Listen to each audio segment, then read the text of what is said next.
One tendency many authoritarian leaders share is they like to have their face in your face. I'm Gal Beckerman, a staff writer at The Atlantic. If you've been to Washington, D.C. lately, you cannot miss that Trump's face and his name appears all over the place. Like here at the Department of Labor and Department of Justice, on the Kennedy Center, the Institute of Peace. Trump has a long history of trying to brand the things that he is selling. Trump Steaks, Trump University, the list can go on and on. But in this case, he's trying to brand government institutions that he doesn't actually own. This might be a way of compensating for the disappearance of his name in New York City, where it once appeared on many buildings, but it is also something that's consistent with authoritarian leaders for all time. In Stalin's Russia, for example, his face was everywhere, in public spaces, in the red corners that people were forced essentially to have in their houses that had his portrait in them. It could act almost as a kind of religious icon that inspired fear or reverence.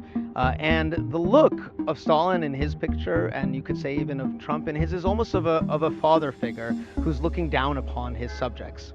This is also a way to personify the power of the state in one man and give citizens a kind of an emotional relationship with the state through their experience of this one dominant figure. You don't need to believe that Trump is a Stalin or a Mao to understand that there is something of the authoritarian impulse to be everywhere. A truism among brand consultants is that whether that has to be soap or cereal, people, consumers, need to see the same thing over and over again to be convinced that it's the one and only thing that they should have. What other soap or cereal could you possibly want?